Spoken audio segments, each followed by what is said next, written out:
Welcome to the Delingpole with me, James Delingpole. And I know I always say I'm excited about this week's special guest, but I'm not this week because it's not the special guest. It's just the guest. It's Dick. It's Dick. Now, I think there's something we ought to stress right at the beginning for the benefit of concerned special friend avatars, which is that we are recording this at great distance from one another, are we not? Well, obviously you're in your home in Northamptonshire and I'm in mine in Worcestershire, and it would be thoroughly irresponsible if we did it any other way. Yeah. I mean, imagine if I'd driven here, yeah, and I'd been kind of licked by your dogs. I wouldn't like that at all. Dodging police patrols on the way. Dodging police. Yeah. I think it would be the kind of dangerous activity. It would be disrespectful. Do you know what? Disrespectful to our NHS, Dick. Yeah. Well, I think right now, everything we do, we should think in terms of not letting anyone through the doors of any hospital. Mm. Absolutely. Because if you don't let people through the doors of hospitals, that A, protects the NHS, our NHS workers. Well, do you need a B? Because I think protecting the NHS and the NHS workers is everything, really. Yeah, no, but I was going to say, I know you don't need a B, but I was going to say, if you were to have a B, it would be keeping the equipment shiny and unused. I mean, like ventilators. You cannot use ventilators. Well, it would be foolish, wouldn't it? Well, it would, because imagine if there were a serious pandemic at some stage where you needed ventilators.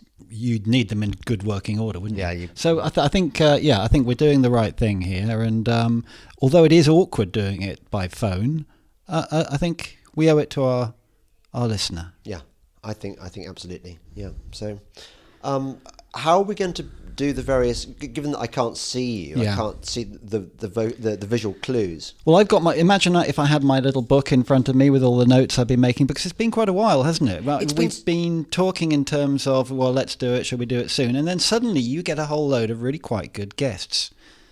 Now, do you know who one of my favourites has been? Was it Donald Trump?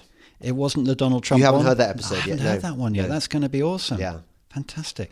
Very close, though. Lives in the same country. Oh. Michael Moore. I haven't heard that one either. He's your new best bud, isn't he? We'll talk about him in a bit. Talk about him definitely he can always be a yes-no character. But yeah, not that I'm jumping the gun there. Don't jump the gun. There's so many guns to jump. So many guns to jump. No, so, Carbon Mike. Dick, I was going to ask you about Carbon Mike. Because I was worried. Are you slightly jealous that he is my brother from another mother? Very jealous, because I don't know how I pictured him. I'm seeing a very handsome middle-aged black guy, well turned out. I mean, his voice is is amazing. I would imagine that he's got a very large penis as well, and I would imagine that must make you jealous, and the fact that he's got an eidetic memory. I mean, like not just on spooks. Not spooks. Suits. I mean, right? Because I haven't seen Suits. Have you never seen Suits? No. Okay. Well, you don't need to know anything about it, especially not now. Meghan Markle was on it once, but all you need to know is that the hero has an eidetic memory, and that's remembering everything. You've ever seen. Can you imagine? Can you imagine how dangerous we would be with eidetic memories? It's certainly something you never need to worry about having, because you can't remember what you did yesterday, can you? It's true, and I'm slightly concerned about this. I mean, if I'm like this now, what about when true senility sets in? I think you'll probably just cruise on and be the same right into old age, and you'll have a better excuse for it when you're older. I don't think it necessarily needs to get worse. Okay, that's good. Let's pin our hopes on that anyway. No, I love Carbon Mike, and I am so looking forward to when we get to have our actual meeting in Brooklyn, and he's going to cook me some food, and it's going to be great. I think one of the things that excites me about Carbon Mike, I think this is another reason why you might be jealous. I think it's basically shown that underneath my skin I am actually black. Yeah. I am actually trans black. Real black. I'm actually genuinely black. I think because there have been clues on the way. Like I've always liked, well, pretty much always. Dr. Dre, some of those albums I like. I like weed. Not that I'm saying that all black people like weed, but or indeed have big penises. No. That's true. What other aspects of black culture am I very much part of? Maybe you can suggest. Well, our mother likes sunbathing. Our mother. We've seen photographs of our mother where she's a dead ringer for Shirley Bassey. Yeah, except darker. So I think possibly, going back, we may have some rhythm. Yep. Some rhythm in us somewhere. Well, the rhythm hasn't really made itself much in evidence for you and I on past performances in nightclubs, etc. I think it could be like, you've seen those superheroes series. How the superhero skill suddenly reveals itself in a moment of crisis. And you think that might be the ability to dance? Well, there could be some kind of moment where, okay, imagine if we're rounded up by the COVID Nazi police, and they're about to smash our faces in with their batons, with their truncheons for having a picnic. Having a picnic, yeah, on a park bench, and they say, eyeing up with the little girls with bad intent. Yes, they might say to it. I mean, in this imaginary scenario, but it's possible because you don't know what the warped mentality of the police is now. They might say something like, "Okay, I'm going to beat your face in unless you can do the scene from Flashdance," and suddenly your dancing skills emerge. Yeah. Superhero-like. It would be one of the worst superhero skills I can think of, but I don't know. Have you seen Jumanji? Not the awful one with Robin Williams, but the new ones. No. There is a treat in store for you. Really? Yeah, absolutely. Is it a TV series? You know how shit the Robin Williams Jumanji was? Well, so bad that I didn't actually see it. Exactly. Well, yeah. I mean, that rule applies to every single Robin Williams movie, apart from wasn't there one Robin Williams movie which wasn't shit? Certainly not jumping out at me. I think there might have been, but I can't think of it either, and I think it's unlikely. Anyway, as that film, as the oeuvre of Robin Williams is bad, so the Jumanji series with The Rock and Chris Rock, right? And Chris Rock, and who's the big muscular? I think it's The Rock, isn't it? The Rock, yeah. As in a WWF character. Yeah, I think there's The Rock and there's Chris Rock and there's Jack Black. Right. It's really funny. Okay, right. Well, yeah. I'll stick it down there. Yeah, they are really funny. I've seen both of them.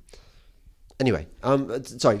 I think we had a digression from a digression there, which is kind of standard behaviour for our particular. Yeah, some bastards are probably going, not many. No. But some bastards are going to be thinking they're so self-indulgent. I don't really like the Dick and James ones. You know what? I don't listen to them. Yeah, well, no one listens to them themselves. No, but I can't listen to my own voice. I mean, it's true of most people, really. No one likes to hear their voice played back at them. No, and I never listen to my shows because I've said it. Yeah. Well, this is the same with me. All I would be doing was wincing and going, "Oh my God, I can't believe I said that." Now, you did a podcast recently with the excellent Hector Drummond. Yes. Now, Hector, I first met when he approached us at the Third Wednesday Libertarian Drinks, which have been a massive success, and I've got a whole new second family from that. And as you know, we've got a fantastic WhatsApp group that has remained active right the way through this lockdown. And Hector is a core member of that team, despite not being a West Midlands-based individual. Now, he was fretting about the podcast with you about, damn, I didn't say the things I wanted to say. I had such and such a fact up my sleeve. I never got round to saying it. And I think the whole thing with the podcast is kind of relaxing a little bit and just letting it flow and accepting the fact that you are not going to say half the things you had planned on saying. Yeah, and not beating yourself up about it. But it's taken me a long time to get to that. That's right. I remember you in the early days, and I'm sure if people went back to your early podcasts, please don't do that. They'd just think, Dick is so stiff. Yeah. They'd say, so. I've never seen such. They would say. They would say that, and now you're just like you're like one of the Rat Pack. Yeah. Just crooning away, just like slinking away through your routines. Well, I think you've got to think in terms of no one's listening to this, so it doesn't really matter. That's true. It's Well, they're just not. two brothers having a conversation. So, yeah. Down the phone line. Down the phone line. I Yeah, think, obviously, yeah, because yeah. anything else would be thoroughly irresponsible. Yeah. But what about the bloody police? This is one thing I did jot down as something I wanted to talk about. Yeah. It wouldn't have been so bad if they had been serious and authoritarian beforehand, but they seem to spend all their time doing dance videos, painting their fingernails blue, dressing up in bee costumes, rainbow flags on their cars. When they get sent to arrest Extinction Rebellion, they end up exchanging skateboarding tips. Yeah. The thing in Cambridge where they were digging up the greens and said, "Oh yeah, you carry on, Yeah, guys." it's your right to protest, and yet, guys. when they finally do become authoritarian, it's to stop people sitting on park benches and having picnics and walking too close to each other. Or And- walking on moors. I mean, I have to say, I think you're being slightly excessive in your criticism of the police, because actually, imagine what kind of selfish person would go for a walk on an open moorland. Well, you know what could happen? They could trip up, hurt their ankle, and then where would we be? They'd be putting undue pressure on our NHS. And that would be awful. That would be terrible. No, you're right. We've seen something in our country which we never imagined we would see. We've seen the police turning into... I'm not going to call them Nazis, but they are a bit like maybe... Have you ever seen La Combe Lucien, the milice, who were the kind of collaborators who worked with the Nazis? Right. No. Maybe they're more like the Stasi, aren't they? I suppose that the police we've got at the moment, but the populace have become nasty, disapproving, bedwetting snitches. Yeah. Sort of combination of bullying and cowardice and poking their nose into other people's business, and It does beg a belief where the excuses people have for being concerned about other people's behaviour. They'll always put it down to, yes, of course you can do what you want, but can't you see that you'd be putting pressure on the NHS? It all comes back to the Our NHS. NHS. Our NHS. And that is the excuse they give for giving a damn about whether or not you go out jogging a second time in the day, or it's... Oh, I meant to ask you. You actually live in a street, unlike me. Mm-hmm. Have you had people on the street clapping? I hear it every Thursday at about 8 o'clock. Last Thursday, I was on the loo at the time, and I heard this noise coming from outside. I realised it was clapping and banging of pans. There's a neighbour 2 doors up who sets up a little amplifier, and he plays songs, including "Somewhere Over the Rainbow." No. I hear my neighbours clapping. I thought this was satire, but you actually mean this. I so wish it was satire. I won't do it. I haven't done it. It's thoroughly un-British, and it's just for me. It reeks of North Korea. It's just hideous. Yeah. And people say, "Oh no, we don't judge those who don't do it," but of course you do. Yeah. And also, you'll be judged for you were doing it last time, but you're not doing it this time. What's happened? What's changed? It's like that thing. I think somebody said it was from the Gulag Archipelago, from Solzhenitsyn, describing these events where Stalin is president and everyone claps Comrade Stalin, and it goes on and on and on, and no one dares be the first one to stop. We grew up imagining this was our great national pride, wasn't it? That Germany had the Nazis, Italy had the fascists, and the French are always having revolutions, aren't they? Or mini revolutions. They had the French Revolution, and they decapitated their king and their aristocracy. Okay, we did that a while back, but we got it out of our system. And the great thing was nice and early. And we in a way we'd acquired herd immunity to that kind of extremism that is routine in other countries. The Russians do it. okay, the Americans don't, but pretty much anyone in the southern Mediterranean does it, anyone in South America does it. We were the exception. And yet here we are in 2020, and it happened so quickly. We've become this... I don't recognise my own country, and I don't know where are we going to move to, Dick?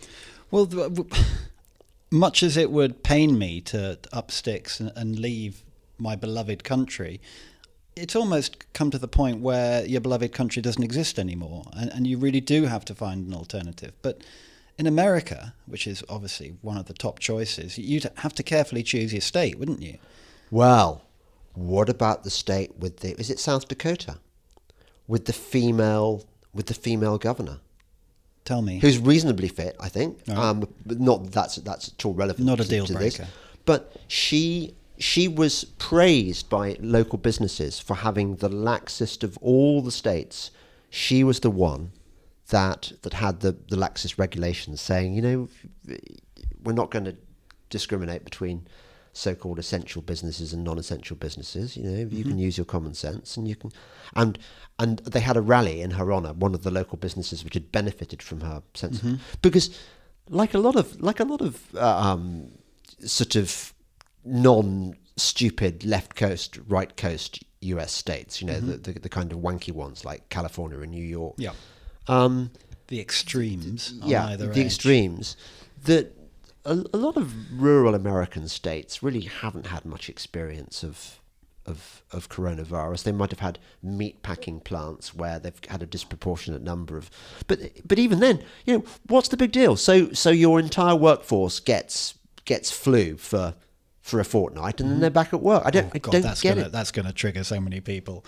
Is it? Well, it's the whole comparing it to flu thing. Some people just get so over the top about it. Well, it's not as bad as flu, is it? Well, unless you're unlucky. Did you read the fantastic piece in The Spectator by Dr. John Lee? Well, I get all my spectators from our father, who passes them on to me, so I'm reading them sometimes up to 3 months later. So it'll probably pass through my. Also, now I'm only in once a fortnight. You shouldn't buy it every week, obviously. I've never bought it anyway, but not that I'm saying it's not a great publication, but when I can get it free and it sits around. I just don't get a daily paper at all. Well, it's quite expensive. Much better off subscribing to my Patreon, which is much better value. That's a good little segue. I like that. Yeah. I may come back to that. Right. But yes, there was a piece by Dr. John Lee, who's written several sound pieces in The Spectator, but one of the ones he came up with was this, that, as you know, coronavirus is mutating into thousands of different, hundreds of different forms. That's how these viruses work. They mutate all the time. And unfortunately, what we're doing by having the lockdown, by keeping people at home, is meaning the only form of coronavirus that people are exposed to is the most extreme one, the one that's in the hospitals, the one that causes people to be seriously ill. Whereas the common or garden harmless one that gives you the immunity without driving you to the brink of dying, is the one that's being honed in our NHS. Right. Well, this whole idea that it was our friend Fen Beagle on Twitter who made the analogy of, if you're a caveman and there's a beast prowling around and you get around it by rolling a stone in front of your cave and locking yourself up, at some point you're going to have to leave that cave, but the beast will still be there. And we look at New Zealand, and that's pretty much what they've done. They locked down before there was any amount of herd immunity from anything, barely a single case. What's going to happen when the first tourist rocks up with it? It's all the left are praising their saintly, what's she called, Jacinda Ardern. I mean, they can't get enough of her. She is a deity for the left. It's so sad about New Zealand, isn't it? Because we Kiwis, the Kiwis are great. They're sound. And so imagine being. Well, the same thing happened to Australia, didn't it? They got completely cucked. They did. And Canada, of course. Of course. You think about the Canucks, how well they fought in the war. We gave them some of the dirtiest jobs. Exactly. At Vimy Ridge, yeah, exactly. They're brave outdoorsy people were. And we know there's still a heck of a lot of them out there who are on side in Australia, Ram New space. Zealand. Yep. Ram space. Ram Let's have a word for it. We love ram space. Wonderful ram space. Ram space, as we know, people who don't know this, ram space lives in the woods, in the backwoods of Canada. He has a beard, which almost certainly means that when you approach his hidden ranch stroke bunker, there are like these things. There's going to be tripwires. There's going to be possibly punji stake pits. Do you think there might be speakers in the trees to sort of disorient you before you? What's kind of psyops type? Yeah, psyops stuff. Yeah, I would have almost thought. certainly. So don't mess with ram space. But he is quietly working for Team Delingpole. He's brilliant. I love him so much. And so Richard, thank you. Not you, Richard. No, I know he shares. And Jason, of course. We love Jason as well. Yes. Yeah. Anyway. Now, do you want to do a yes/no game? It's a yes/no answer. Because I can't read the visual cues that you're giving me. Yeah, of course. Sorry, I can't. Because it's really easy hard. to forget we're on the phone because it is flowing so freely. Yeah, it is. I'm going to say yes. We know I started preparing my yes/no back in January, and I'm looking at my notes because this is how long it's been since we did a podcast. And back in January, we had no idea this was coming. World. It was a different world, and our worries and fears were people like, I've got Graham Linehan down, as a sort of like he matters anymore.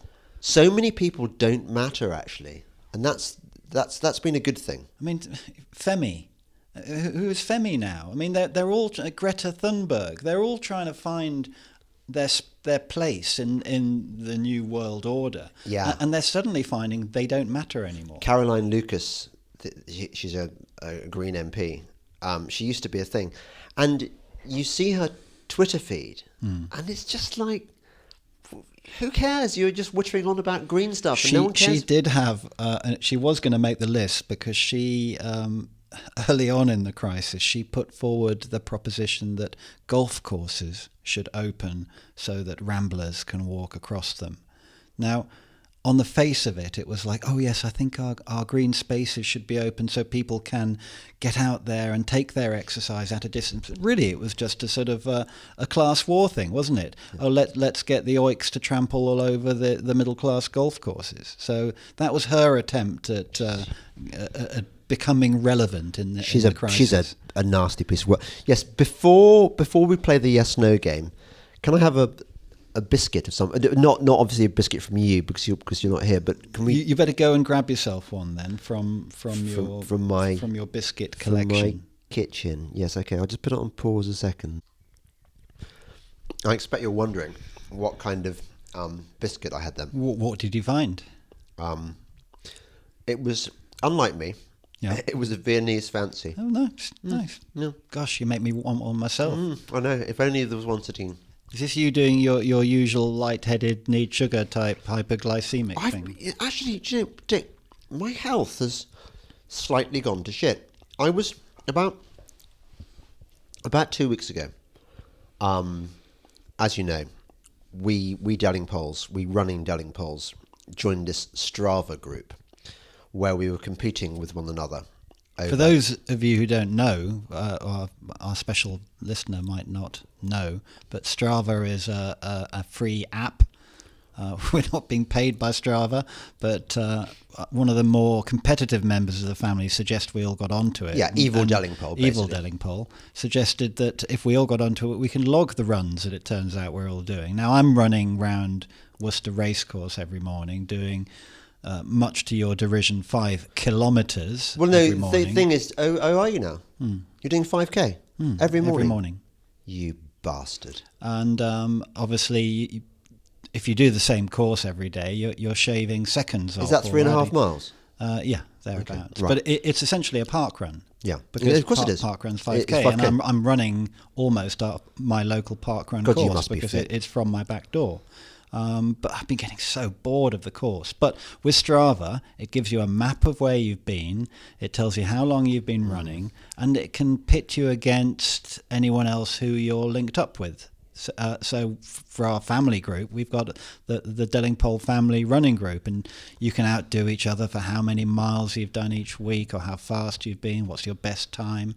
But you being competitive, it's played against you, isn't it? Yeah, well, it's because I'm old. And because actually I'm not as well as I kind of thought I was. So my treatment that I've been having for the Lyme disease is a thing called Perrin technique, which is really good. But I'd come on so well. I was 3 weeks ago. I was feeling the best I felt. I thought you were there. I thought, well, that's it. You're over it. I was fantastic, and I was running 25 miles a week over uneven terrain, which is how I prefer it. How we trained at school. And I was fantastic. And then I crashed. And ever since, I've been like, really, really bad shit's been going on in my head. Like I've been having sort of horrible noises, like what seems to be like low frequency noise and stuff. And I've been disturbed and not sleeping well and on edge all the time. Like my cortisol's been sort of going through the roof and stuff, and I'm hoping that this passes, because if not, I don't know what I'll do. I mean, it's been horrible. Well, because I managed to avoid the temptation of trying to outdo the fitter members of the family, and I've stuck to doing my 5k every morning. It's over in 25 minutes. Leave at 7 a.m. around the racecourse and back, and I kind of dread doing it, but absolutely has kept me on an even keel through these ghastly times. And I think everyone should be out there trying to get half an hour's exercise a day. It absolutely saves your sanity. Given also that if you're overweight, it massively increases your chances of dying of coronavirus. Well, they're saying something like 85% is one figure I've heard of those who have died of it, being obese. No disrespect intended to our chunkier listeners.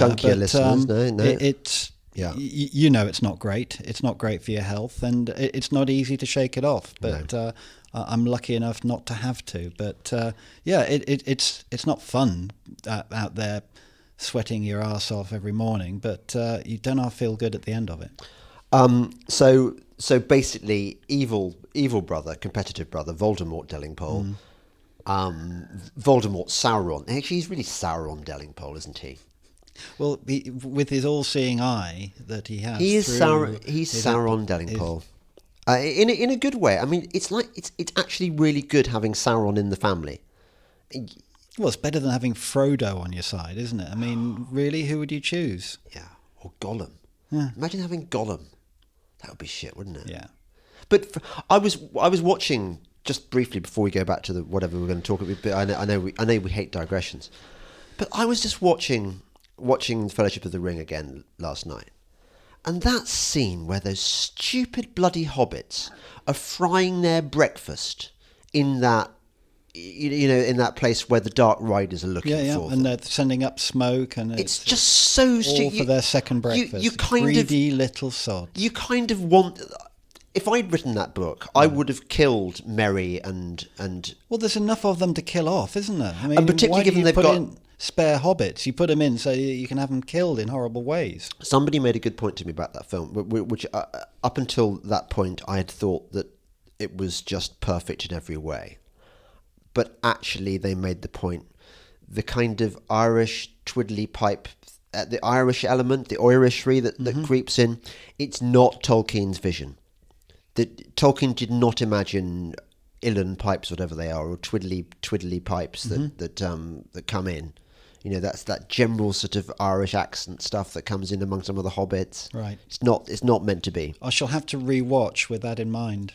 No disrespect to the Irish, because I've got some really nice Irish supporters on my, I get nice messages from Ireland. Mm-hmm. It's another case of Canada, Australia, and New Zealand. It's sort of it's not their fault that they've got such a terrible government. It does remind us of this is a global problem. Where do we go apart from maybe Costa Rica? Somebody said Chile. Yeah. Well, Chile, but I don't speak Spanish, and also Chile's really long. It didn't put the Nazis off, did it? Paraguay they went to, Dick. Well, I think they went to a lot of South American countries, but I think Chile had its fair share, didn't? I think we need to ask Didn't ourselves, the Chilean army end up pretty much in German uniforms post-war? Aren't they the ones that are wearing Stahlhelms? possibly in the same way that the Spanish seemed to end up flying Messerschmitts, didn't they? Well, that was probably because of the Spanish Civil War, wasn't it? Possibly, but I think a lot of the Messerschmitts went to Spain but had different engines put in. It's very very hard to get an ME-109 now with the original engine in it. Have you been trying? Yeah. It's like getting PPE at this stage, Dick. Yeah. You can't get them for love nor money. Love nor money. So I think there was a segue you missed just then, Oh, yeah? which I was thinking, and I'm trying to think back to it. Evil Delingpole. yeah, Sauron Delingpole. Sauron Delingpole. He was the one who has been trying to get you to monetize yourself, basically. Oh yeah. He's the one who pushed you towards sorting out Patreon. Yeah. Or Patreon. I'm not sure. Patreon. Yeah. No. And some special friends have been saying, well, bloody Patreon. I'm not going to give Patreon because of Sargon of Akkad and Milo and they, if you're on the right, they defund you. I'm praying actually, that because they blotted their copybook, they don't want to risk that sort of thing happening again. I'm hoping that they're not going to turn evil on me. Who blotted the Patreon? Patreon, yeah. Not Milo and Co. Yeah. Some people say go to Subscribestar, but for some, probably my fault, but Subscribestar seem to unsubscribe me, and it's quite a pain having to maintain a Subscribestar and a Patreon account. And there are other models. I mean, Sargon of Akkad now does his thing on Telegram, but the problem is I don't have the skills. I know this is news to you. I don't really have the skills to create a Telegram thing where I have a tier structure. The good thing about Patreon is it does a lot of the work for you. Mm-hmm. Well, who's been giving you good advice as well, not just Sauron brother, but the inestimable Sedan of Sea. Sedan of Sea, who has been giving you very good marketing advice. He's very good. Some of which you listen to, a fraction of which you've actually put into place. But it is all about having a section on your podcast where you say, we can't do this without your funding. I hate doing that, but you have to. But I think, why didn't you just do a pre-recorded bit? Because then it wouldn't be fresh, though, would it? Well, listener, take this as that bit. We've squeezed it into the show. Yeah, do please. Actually, the Patreon is good. It's got to be where I'm heading. I mean, I've instituted this new thing recently where, and this was the Fawn's idea. Having lost my Spectator column, my me column anyway. Obviously, I don't like to talk about it very much, hardly. But I know that there's people out there who really miss that column, and I want to carry on doing it. So what I'm doing is not my Spectator column. Once a week, if you subscribe to my Patreon, you get my not my Spectator column, and I've decided not to release it anywhere other than behind the paywall. Well, it makes sense. I mean, people will just wait for it otherwise. Yeah, well, exactly. Yeah, I know. So I do that, and actually, I'm getting quite good at writing free stuff. I say free. Obviously, you pay for it if you on Patreon, but I did a column this morning, for example, just on my irritation with the papers. Mm-hmm. I mean, the danger about Patreon is that I had an email the other day from somebody saying, I would like you to swear less on your podcast because I find the swearing upsetting, and also I get irritated sometimes by your mistakes, like when you said you were going to interview Julia Hartley-Brewer and then you lost the tape, or it didn't work. You got technology wrong. And he said, if you can sort this out, I'll give you I'll support you more. And so I checked his name against my subscribers, and what did I find? I find that this person wasn't supporting me at all. Right. And I just thought that's just really taking the piss.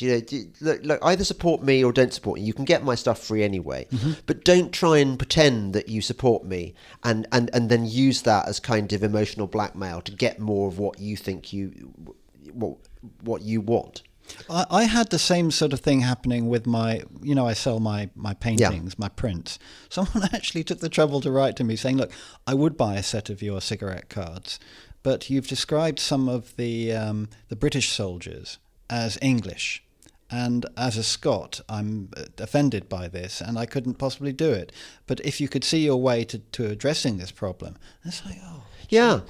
It's like, well, okay, he to a point, he it made sense, but I'm not going to be dictated to like that. No. And actually, one of the things about, Delingpoles, you don't tell Delingpoles what to do. Because chances are they'll do exactly the opposit, even if it causes them damage. And if you think Dick and I are bad, you should see Sauron Delingpole. Sauron Utterly Delingpole, uncompromising. Ruthless.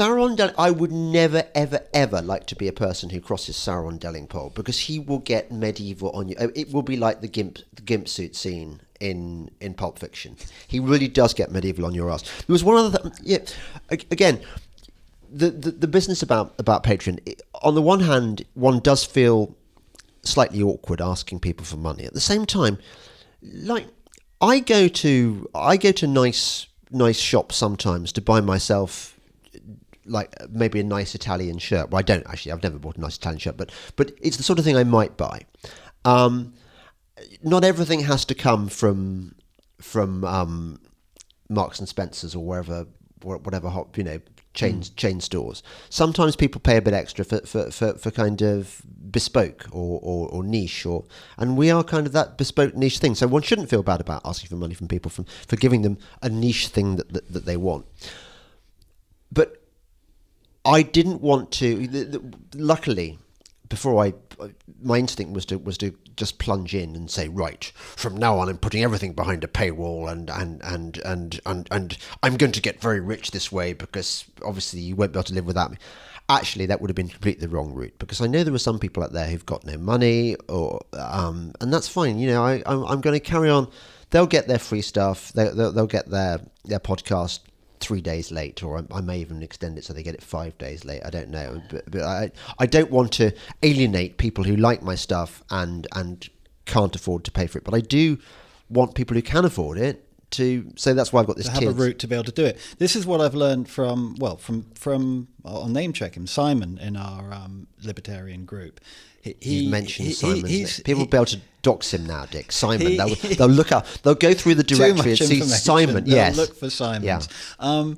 He mentioned to me that he has wanted to support you for a long time and has been looking for a way to do so, because he sees you as operating a service that is absolutely essential, putting a voice out there for the things you believe in, which happen to be the things he believes in, that no one else seems to be doing. So he wants to make sure you are still out there doing that. And that's the way a lot of these people see it. And it's like, well, yeah, I mean, I think, I know he's not in mainstream media. I know the mainstream media won't have him because he's too dangerous, but I want to support Isn't that ridiculous, Dick? The idea that I'm dangerous. I'm so reasonable. I'm completely, just like, if you went through my views, none of them are extreme. None of them is extreme. No. It's just, I believe in small government. I believe in, low taxes. Yeah, low taxes and stuff. Yes, I was thinking there actually.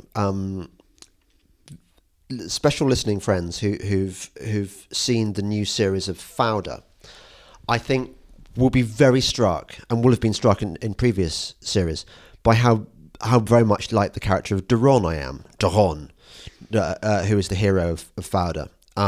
He's Israeli special forces, but in the beginning, I'm not going to give a spoiler, but at the beginning of season 3, which I haven't seen yet. No, but I'm not. It's not going to ruin it for you. Daron is working behind the lines in Palestinian territory as a boxing coach. He's working undercover. And obviously, I mean, any second his cover could be blown by a Hamas killer, and he could be killed just like that. And that's kind of that's me. That's You do identify very strongly with Duran, don't you? But I think the similarities possibly end in your identification with him. But that does remind me how very much I want to go to Israel. Yeah, I do think that Dick and James in Israel. Once we're allowed out of our houses and we can, it's straight on the plane. And we can meet face to face again. Yeah. Yes. Oh, wouldn't that be nice? What do you look like, Dick? Well, you know what? I've grown a COVID beard. Have you? Yes, and like a lot of my friends have. I just a quick digression here. We did what a lot of people are doing, a Zoom quiz with my other half of my family, my in-laws, and every male had a COVID beard. Who doesn't normally have one, and they're all grey and salt and pepperish. I haven't got a Dick. You haven't got a COVID beard, have you? I'm not sure that you could grow one though. Oh. Would it be any good, yours? Yeah, well, our father's grown one as well. I'd never get away with it. No, the form would not allow me. No, I get so much shit anyway in at home from the two women. Yeah, I mean, thank God I've got boy there as well to kind of balance out the sexes a bit. But he takes a back seat often because it's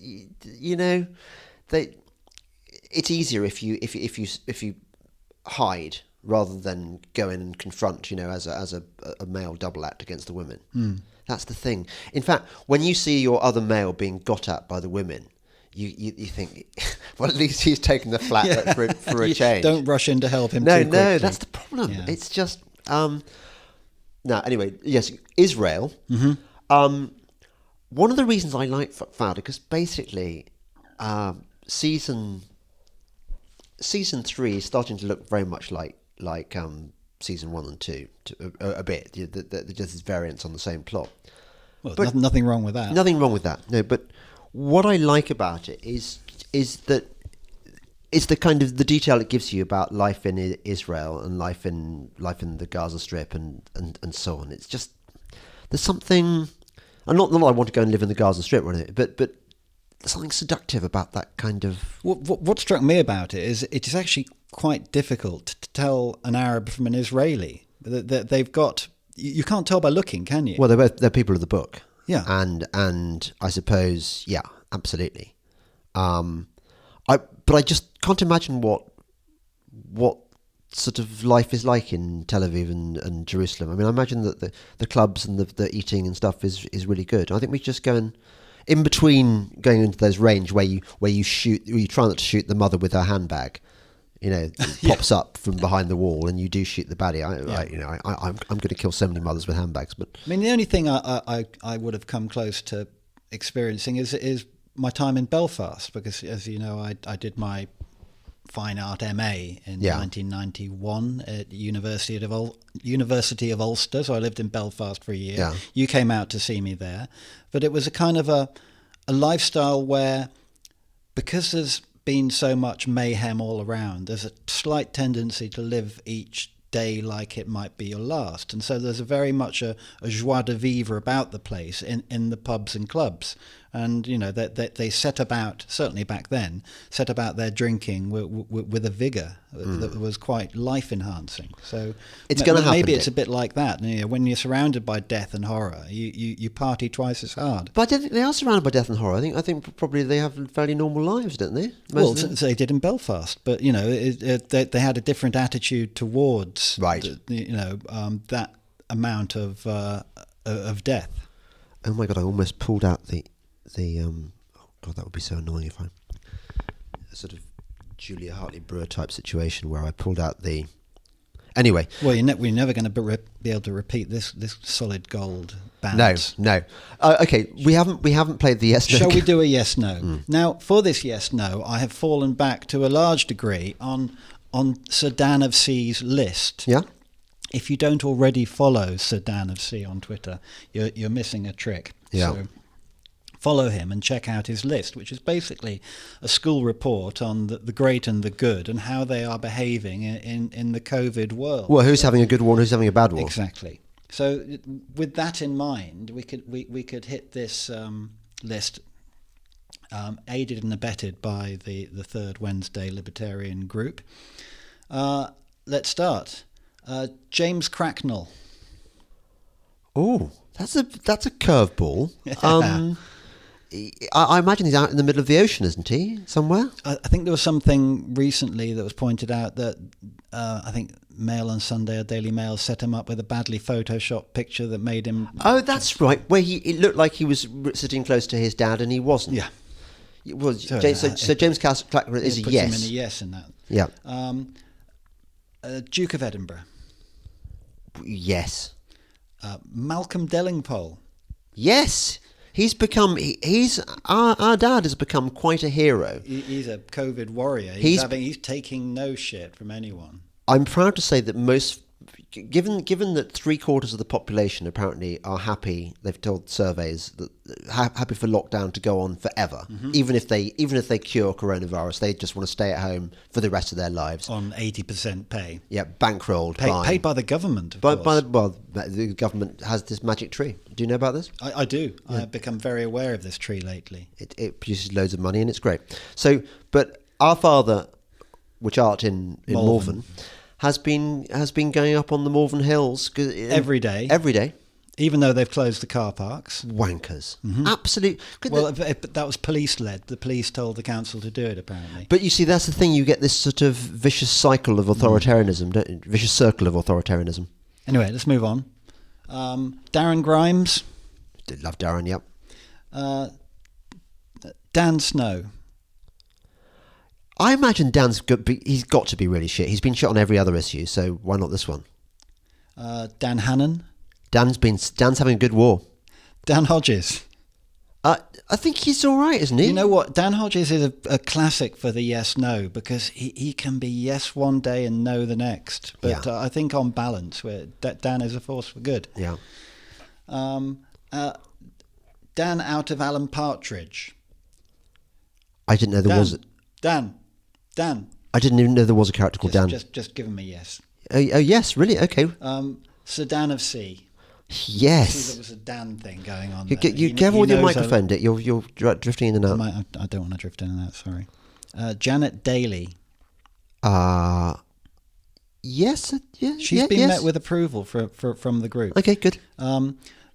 This is one of mine. The cereal Cheerios.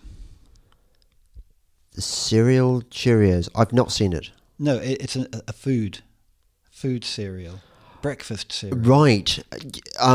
They have some sort of monkey thing, don't they? I don't know. Do you like them or not? No. All right. I've become quite fond of them lately. Dick, that's the kind of thing that actually makes you more likely to die of coronavirus. Yeah, I know, but I'm willing to take that risk. Okay. Piers Morgan. It's like, you know how you were describing earlier on about how you've got to squeeze the poo things in your dog's eye. Oh, dog's anal glands. There is, even if you were to take the essence of the smelliest dog's anal gland and put it in a kind of condensing machine that reduced it to its smelliest essence, you still would not get close to capturing the awfulness of Piers Morgan. He is just an abomination. I just hope that do you remember? I'm sure I must have told the story about I keep meaning to tell the story about the Piers Morgan at the Spectator Party. Right, when someone had suggested he'd be a good podcast. Alex in South Africa. By the way, I hope he hasn't died or anything. I haven't seen him on Twitter recently. Right.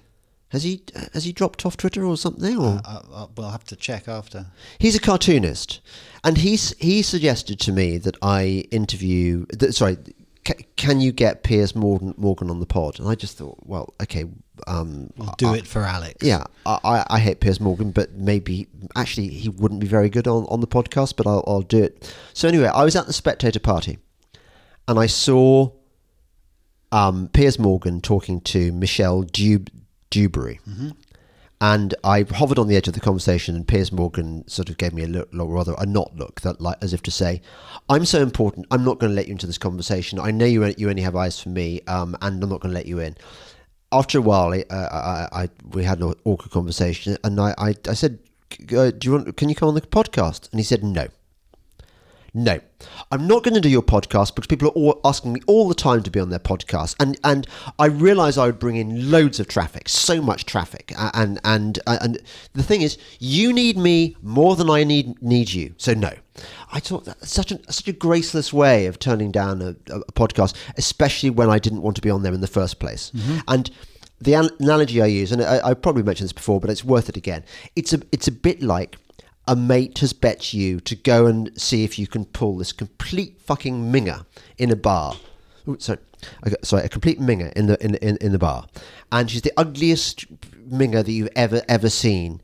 And instead of sort of greeting your offer with gratitude, she turns you down, and you think, I've just been humiliated, but quite unnecessarily, because I would never have considered her in the first place, and that's how I felt with Morgan. Anyway, I would now cross the road to avoid Piers Morgan. If I found myself in a green room with him, I would never ever go on any programme where Piers Morgan was. I think he's an abomination. I think he's absolutely evil.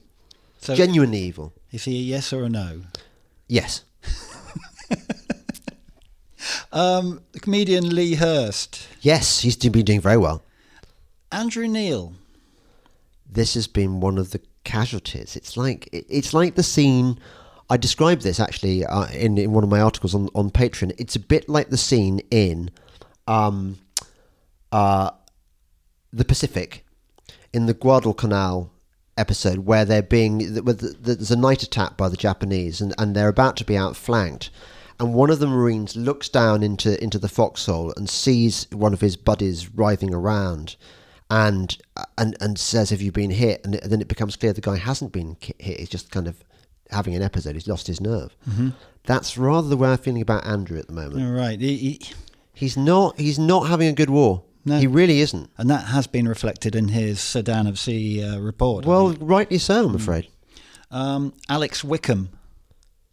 Alex Wickham is approaching Piers Morgan territory of awful, so no. He's heading inexorably in that direction. The puzzling thing about Alex Wickham, I really don't understand this, is that he used to work for Guido, and I'd always thought he was conservative-ish. I think it libertarian-ish. Was a conservative libertarian by convenience, really. I think there's a generation out there, Dick, that generation, which are much less. They have lower morals than we do. Well, if you can jump from Guido to BuzzFeed, then it's sort of like. Or maybe it's a reflection of the market. Maybe that's it nowadays. That if you want to get on in journalism, you just haul yourself however. Yeah. Well, where does that leave people with principles? Yeah. Nowhere. Well, no, it does. It leaves them with a Patreon page, which is worth sponsoring. Exactly. Well, this is where you come into it, I suppose. Not, I suppose. Yes. Yes. My favourite of all at the moment, Laura Perrins. Head girl. It's not just every day. It seems like every hour she puts out an absolutely devastating tweet on the state of affairs and what the government's doing. And she does not give a damn about those who are squealing about it. No. In fact, if anything, it makes her more powerful. She is hardcore, yeah. Let's go through some more of the girls who are... Girls, yes. Girls are doing quite well. Claire Fox. Obviously, yes. Alison Pearson. Wobbly start. Now she's solid. She's solid. Sarah Vine. Yes. She's been brilliant, hasn't Sarah's been particular. I think Sarah, in a way, deserves extra points because being married to Gove, she ought to be in a difficult position. And her response to that difficult position is, sod that. Yeah. I'm going to say exactly what I like. I'm my own person. I'm not Michael Gove's wife, and she isn't. Yeah, Thank brilliant. God she isn't, actually. I mean, because actually... Gove's performance has not been very impressive. No. Nobody in government has impressed me at all, I don't think. Actually, apart from Lucy Allen. She was one of the guys suggested putting her on there, but I hadn't. Lucy Allen, MP. Yeah. She's not buying into this kind of general stupidity, whereas Nadine Dorris has, possibly partly as a function of the fact that she's a health minister and has to toe the party line. Well, that's a problem, isn't it? How much of it is giving up your principles for the party line, which is why you or I could never be a politician. Well, apparently it's called the payroll vote. That this is how governments operate and why we despise them, of course, that they put lots of MPs, particularly rebellious ones, on the payroll, and give them kind of minor positions, minor ministries or whatever, and they're honour bound to. Well, it's an old army trick, isn't it? What do you do with the troublemakers? You promote them, like on Sharp. Yeah. Charles Ingram. I saw that TV series. He's become a thing now. He's all over Twitter, and he's got opinions. He's got followers. We don't like him. He's a Remainer. He had a go at Emily Hewston the other day. Did he? And I was saying, well, great. That's good for Emily. It just makes her look even more credible. Nasty piece of work. John Redwood. And he's a cheat. Yeah. John Redwood. Yeah, John Redwood is sound. Yeah, yes. Which is probably another reason he'll never be right at the top. He remains one of those rebels, doesn't he? There she is, Caroline Lucas. We're almost talking anal glands again. Anal glands. Dog's anal glands. Have I got news for you? Yeah, I did. Actually, one of the last pieces I did for The Spectator was a good takedown of that. I just think they are. It is, that show should have been killed off about, when did it start? Well, 30 years ago? It was last good under Angus Deaton. Yeah, it was. And even then it was probably kind on of its way out. On its way out, a little bit stale. In the same light, let's have Panorama. Yeah, no. The BBC. No. Sky News. No. And by the way, I had an email the other day from somebody from the BBC wanting to make some sort of program about something or other, and would I like to participate? I didn't even bother to reply, which is a bit rude, but I'm thinking... Well, no, you said some time ago you're not going to put yourself through that again. They want you there for one reason, and they're so disingenuous about why they want you on. It would be like if you had a letter from Goebbels saying, like, we're this party in Germany, and we are, we've got this.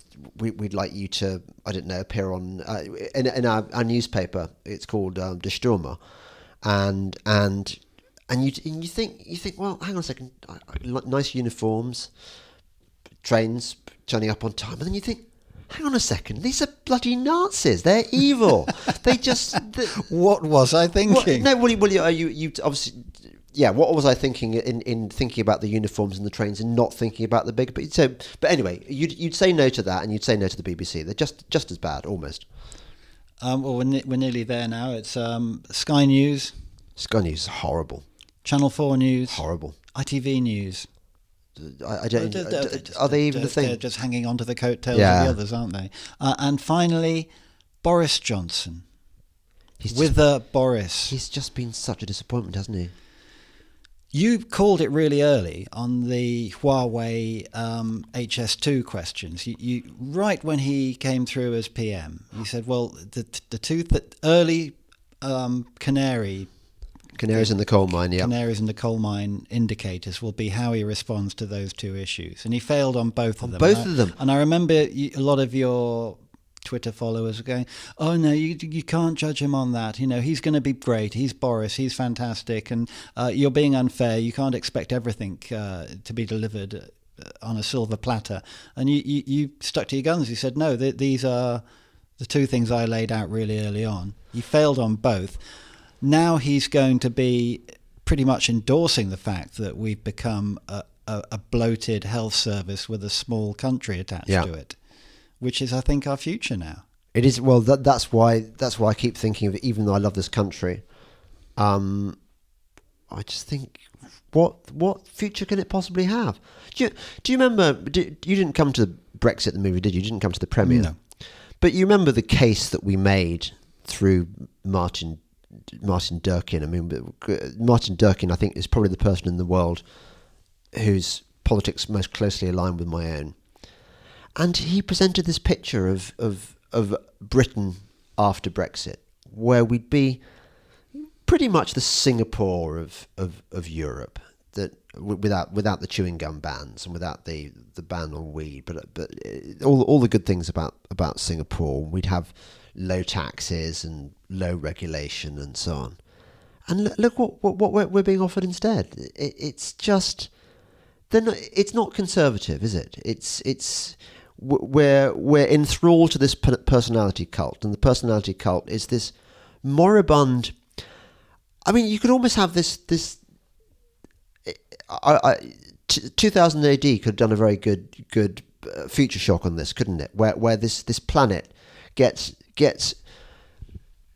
taken over by worship. The entire economy is diverted to this kind of crap-looking alien creature behind glass, and it would be called the Inniches or something like that.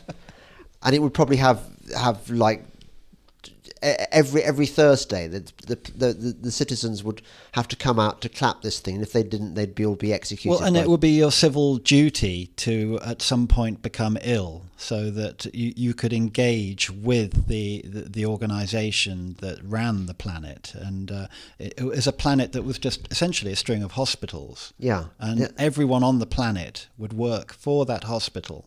And also, people from other planets would come and use the services for free, and then mysteriously disappear when the bill came due for payment. Yeah, and the population of this planet will be in rags. Yeah, but happily clapping the wonderful workers. And I suppose that would be the storyline, wouldn't it? There would be kind of Delingpole like skeptics, who would be hunted down and killed. Yeah. So there's a lovely bleak future. But that's what it's going to be like. In the same vein, the Michael Moore thing. I said we wanted to get back to him. We should probably let's talk about happy things, because he would have been a yes had you asked me. And it is extraordinary because I remember, it's a long time ago now. Have a guess when Stupid White Men came out. That terrible book that he wrote. Would it be 20 years ago? Yeah, it was 2001.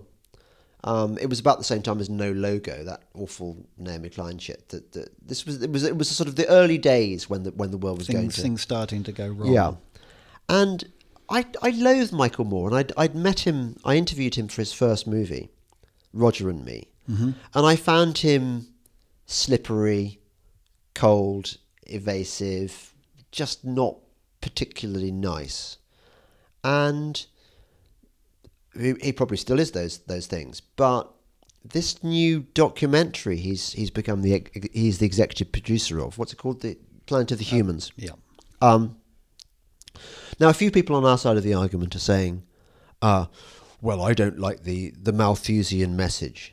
And it comes from a lefty point of view. I think when you watch it, you have to watch it knowing that it is by the left, aimed at the left. It's a thoroughly of the left thing, which makes it all the more extraordinary. But you have to see it through the lens of that. It's not aimed at libertarians and those of us who already know the whole thing is a scam and a lie. You watch it because it's a complete car crash for the left. It is. It's a section of the left suddenly turning around and realising the massive, massive lie they've been living. And I can't recommend it highly enough. You've got to skip past some of the mawkish bits of, the orangutan, the distressing scenes they've got with that. It's got all the emotions thrown at it, but just imagine the lefty heads exploding as they watch this. Well, you don't need to imagine it because you've got lots of evidence of people like Josh Fox, who made that terrible anti-fracking movie Gasland, the one with the fake news. Well, he's got it withdrawn, hasn't he? In he tried certain to. quarters. I think it was